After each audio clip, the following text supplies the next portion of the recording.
नमस्कार दोस्तों, study with पवन प्रदीप में आप सब लोगों का स्वागत है। दोस्तों, आज चर्चा की जाएगी कक्षा 6 हमारा अतीत नए साम्राज्य और राज्य अध्याय नंबर 10 है। इस पर हम चर्चा कर चुके हैं और इसके अभ्यास प्रश्नों पर चर्चा करनी थी। पाठ्य पुस्तक से जो प्रश्न होते हैं उन पर चर्चा करेंगे, साथ में जो इसके आंतरिक प्रश्न पाठ के चर्चा के दौरान छूट जाते हैं उन पर भी हम चर्चा करते हैं। ये जानते हैं आज का पहला प्रश्न क्या है।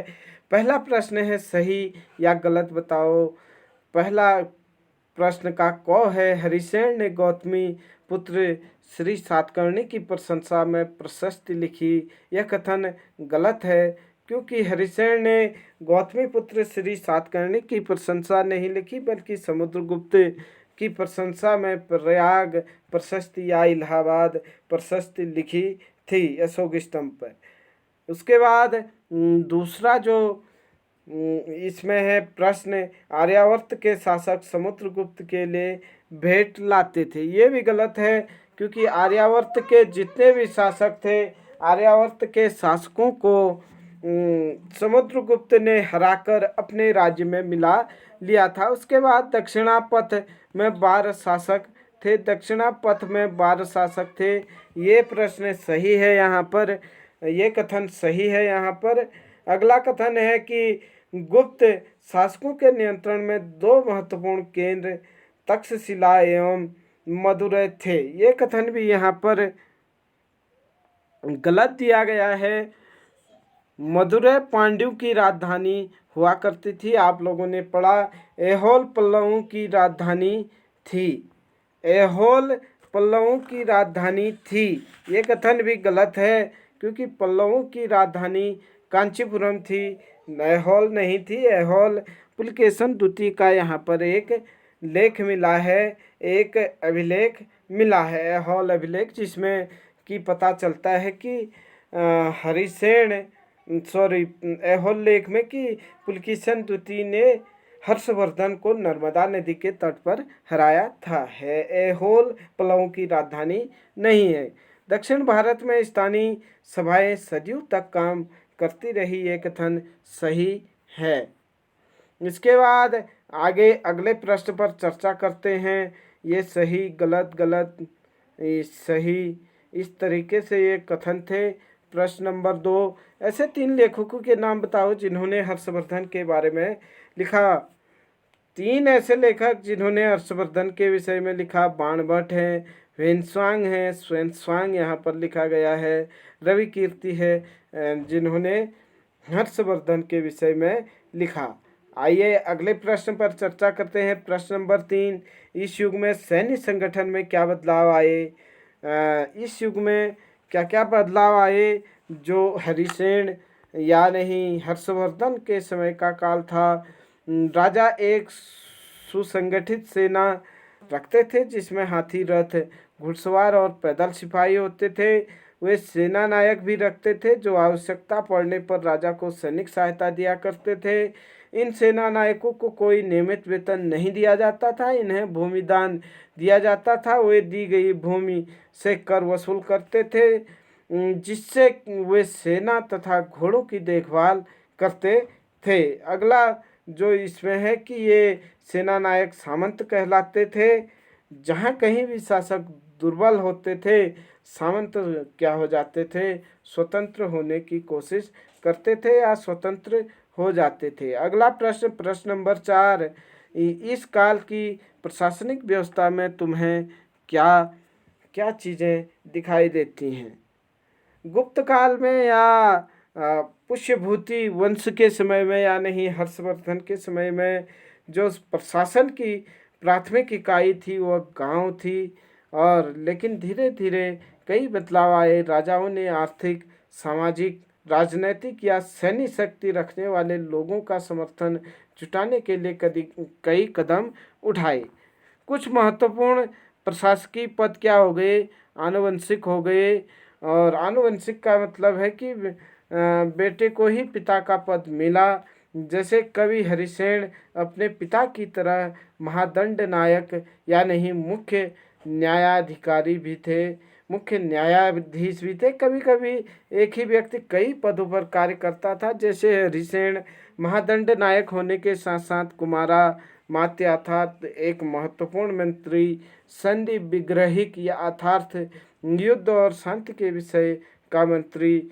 स्थानीय प्रशासन के कई प्रमुख व्यक्तियों का बोलबाला था। स्थानीय प्रशासन में कई प्रमुख व्यक्तियों का क्या रहता था, बोलबाला रहता था। इसमें नगर श्रेष्ठ यानी मुख्य बैंकर या शहर का व्यापारी, सार्तवा यानी व्यापारियों के काफिले का नेता, प्रथम कुलिक अर्थात मुख्य शिल्पकार तथा कायस्थों यानी लिपियों के प्रधान जैसे लोग होते थे।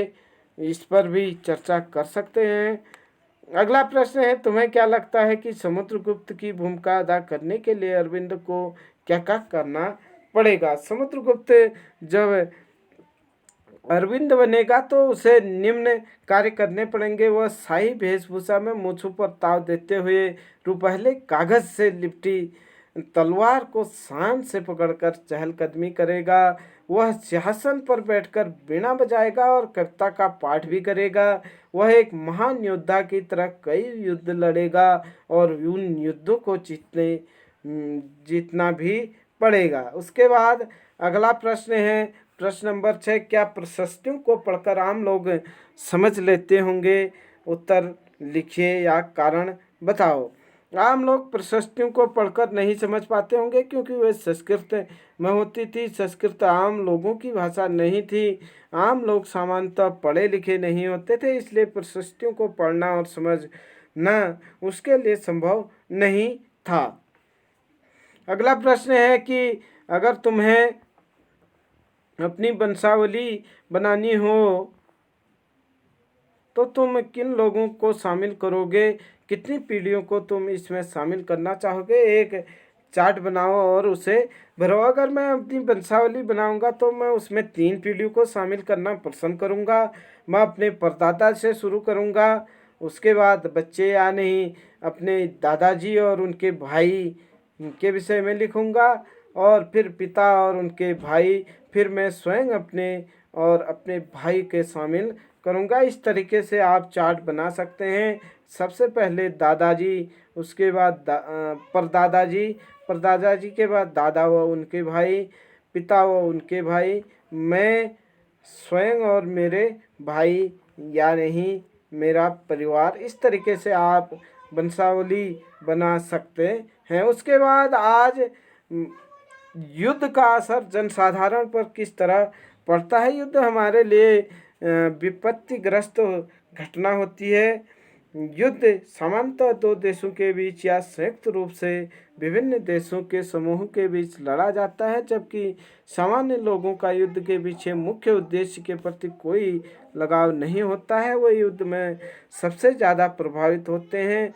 बड़ी संख्या में वे लोग युद्ध में मारे जाते हैं जिनका कोई दोष नहीं होता। वे अपना जीवन खो देते हैं। युद्ध अपने पीछे चिल्लाते हुए विधवाओं और अनाथों को छोड़ जाता है। सभी संसाधन नष्ट हो जाते हैं। विकास पूरी तरह प्रभावित हो जाता है। फिर से व्यवस्थित होने में बहुत समय लगता है। ये थे अभ्यास प्रश्न, और साथ में हम नए साम्राज्य और राज्य के जो आंतरिक प्रश्न हैं उन पर भी चर्चा करेंगे। 112 नंबर के पेज में प्रश्न पूछा गया था कि यह वर्णन तुम्हें उस राजा के बारे में क्या बताता है? राजा किस प्रकार से युद्ध लड़ते थे? राजा युद्ध के मैदान में बिल्कुल आमने सामने की लड़ाई लड़ते थे। वे युद्ध लड़ने के लिए गदाओं, तलवारों, भालों और तीरों आदि का भरपूर प्रयोग करते थे। पेज नंबर 113 पर पूछा गया था, आर्यावर्त तथा दक्षिणा पथ के राजाओं के साथ समुद्रगुप्त के व्यवहार में क्या अंतर था?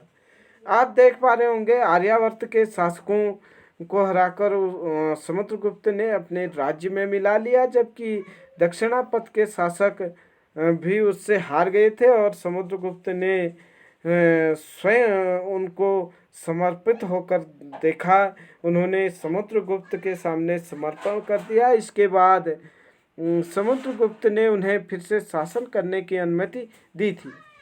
इस अंतर का मुख्य कारण यह था कि समुद्रगुप्त आर्यावर्त के शासकों पर नियंत्रण रख सकता था क्योंकि उसकी राजधानी के नज़दीक थे, जबकि दक्षिणापथ शासकों पर उत्तर भारत में बैठकर नियंत्रण नहीं किया जा सकता था। काफ़ी कठिन था क्योंकि वे उनकी राजधानी से दूर थे, इसलिए समुद्रगुप्त ने उनको फिर से शासन करने की अनुमति प्रदान कर दी। अगला प्रश्न पूछा गया था पेज नंबर 114 पर कि इन उपाधियों को महत्व के हिसाब से सजाओ। राजा, महाराजा, अधिराज, महाराजा।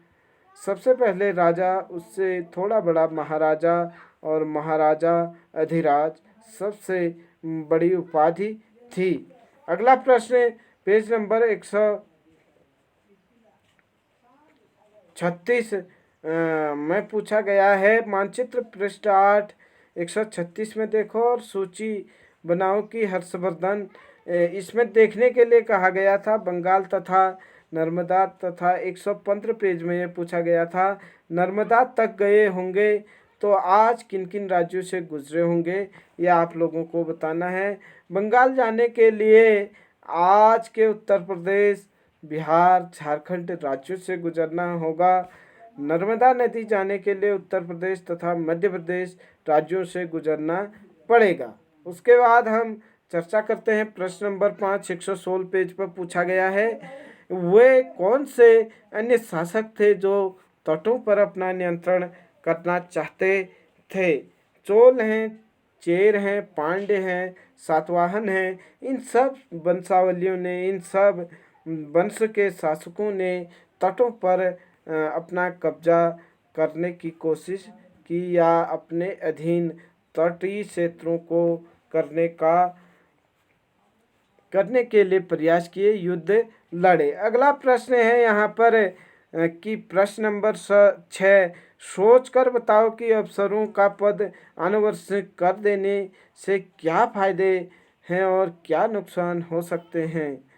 लाभ यह है कि पिता कई वर्षों का अनुभव पुत्र के काम आता है। मतलब जो पिता ने अगर कोई काम किया है तो उसके पुत्र के काम आ सकता है। पुत्र भी पिता संरक्षक रहते हुए काम को अच्छी प्रकार सीख लेता। यदि पिता ईमानदार अफसर होता तो वही संस्कार अपने पुत्र को भी देने का प्रयास करता और पुत्र अपने पिता की गरिमा को बनाए रखने का प्रयास करता। ये तो लाभ हो सकता था, लेकिन हानि क्या हो सकती थी? किसी साधारण व्यक्ति को अफसर बनने का अवसर ही नहीं मिलता। इस प्रकार व्यक्ति योग्य होते हुए भी अफसर नहीं बन पाता। संभव था कि एक अयोग्य व्यक्ति अफसर बन जाता। इस प्रकार पद का दुरुपयोग होता। उसके बाद प्रश्न नंबर 7 देखें हम आज अगर किसी गरीब आदमी को कुछ मिलता है, वह पुलिस में खबर करता है तो उसके साथ इसी तरह का बर्ताव किया जाएगा। 118 पेज में पूछा गया था। हाँ, आज भी गरीब आदमी के साथ पुलिस इसी तरह का व्यवहार करती है, लेकिन हम कह नहीं सकते क्योंकि कई जगह पर पुलिस अच्छा कार्य भी करती है। एक प्रसिद्ध व्यक्ति का नाम बताओ जिसने प्राकृत में उपदेश दिए और एक राजा का नाम बताओ। ये प्रश्न पूछा गया था जिसने प्राकृत भाषा में अभिलेख लिखवाए। हमने पाठ के चर्चा के दौरान ही बताया था कि उपदेश प्राकृत भाषा में महावीर स्वामी ने दिए थे, जबकि अभिलेख जो लिखवाए थे वो अशोक ने लिखवाए थे। प्रश्न नंबर 9 है सेना के साथ ले जाई जाने वाली चीज़ों की सूची बनाओ। पेज नंबर 119 में ये प्रश्न पूछा गया था। सेना अपने साथ क्या क्या सामान ले जाती थी? हथियार है, बर्तन है, खाने पीने का सामान है, नगाड़े हैं और अन्य भी सामान ले जाती थी। प्रश्न नंबर 10 119 पेज पर पूछा गया था कि ग्रामवासी राजा के लिए क्या क्या लेकर आते थे। ग्रामवासी राजा के लिए लाए गए सामानों में क्या होता था? दही है, गुड़ है, फूलों का उपहार लाते थे, जानवरों के लिए चारा भी लेकर आते थे। अगला प्रश्न है अन्यत्र की एनसीईआरटी 120 पेज पर कि मानचित्र 684-85 में अरब ढूंढो। मरुभूमि होते हुए भी सदियों से अरब यातायात का एक केंद्र था। यहाँ पर आप लोगों के लिए दिया था। अन्यत्र में अरब व्यापारी तथा नाविकों ने भारत और यूरोप के बीच समुद्री व्यापार बढ़ाने के लिए एक महत्वपूर्ण भूमिका निभाई। अरब में रहने वाले अन्य लोगों ने बेदुइन थे जो घुमक्कड़ कबीले होते थे। ये मुख्य रूप से ऊँटों पर आश्रित होते थे क्योंकि यह एक ऐसा मजबूत जानवर है जो मरुस्थल में भी स्वस्थ रह सकता है। उसके बाद लगभग 1400 साल पहले पैगंबर मोहम्मद ने अरब में इस्लाम नामक एक नए धर्म की शुरुआत की। ईसाई धर्म की तरह इस्लाम ने भी अल्लाह की सर्वोपरि माना। इसके बाद सभी को समान माना गया। यहाँ इस्लाम धर्म के पवित्र ग्रंथ कुरान का एक अंश दिया गया है। ये पाठ में भी हम चर्चा के दौरान बोले थे, इसे पढ़े थे। मुसलमान स्त्रियों और पुरुषों के लिए, विश्वास रखने वाले स्त्रियों और पुरुषों के लिए, भक्त स्त्रियों और पुरुषों के लिए, सच्चे स्त्रियों और पुरुषों के लिए, धैर्यवान और स्थिर मन के स्त्रियों और पुरुषों के लिए, दान देने वाले स्त्रियों और पुरुषों के लिए, उपवास रखने वाले पुरुषों और स्त्रियों के लिए, अपनी पवित्रता बनाए रखने वाले स्त्रियों और पुरुषों के लिए, अल्लाह को हमेशा याद करने वाले स्त्रियों और पुरुषों के लिए। अल्लाह ने सब के लिए समा और पुरस्कार रखा है। अगले 100 सालों के दौरान इस्लाम उत्तरी अफ्रीका, स्पेन, ईरान और भारत में भी फैल गया। अरब नाविक इसे ले आए जो इस महाद्वीप के तटीय बस्तियों से परिचित थे। अब अपने साथ इस नए धर्म को भी ले आए। अरब के सिपाहियों ने करीब 1300 साल पहले सिंध, आज के पाकिस्तान को भी जीत लिया। अगला प्रश्न है कि भारत और यूरोप के बीच समुद्री व्यापार बढ़ाने में सबसे महत्वपूर्ण भूमिका किसने निभाई? अरब व्यापारी तथा नाविकों ने भारत और यूरोप के बीच समुद्री व्यापार बढ़ाने में महत्वपूर्ण भूमिका निभाई। इस्लाम नामक एक नए धर्म की शुरुआत किसने की? लगभग 1400 साल पहले 700 ईस्वी के आसपास अरब में इस्लाम नामक एक नए धर्म की शुरुआत की गई। इस्लाम धर्म अपने शुरुआत के 100 वर्षों में किन देशों में फैल गया? इस्लाम धर्म शुरुआत के अपने दिनों में यह उत्तरी अमेरिका है, स्पेन है, ईरान है और भारत में फैल गया। तो दोस्तों ये थे आज के प्रश्न जो हमने चर्चा की। इसके बाद इतिहास का आखिरी पाठ हम जल्द ही चर्चा करेंगे। पाठ नंबर 11, अध्याय नंबर 11। कैसी लगी ये चर्चा आप लोगों को कमेंट में ज़रूर बताएं। यूँ ही हमारे साथ बने रहें। जय हिंद, जय भारत।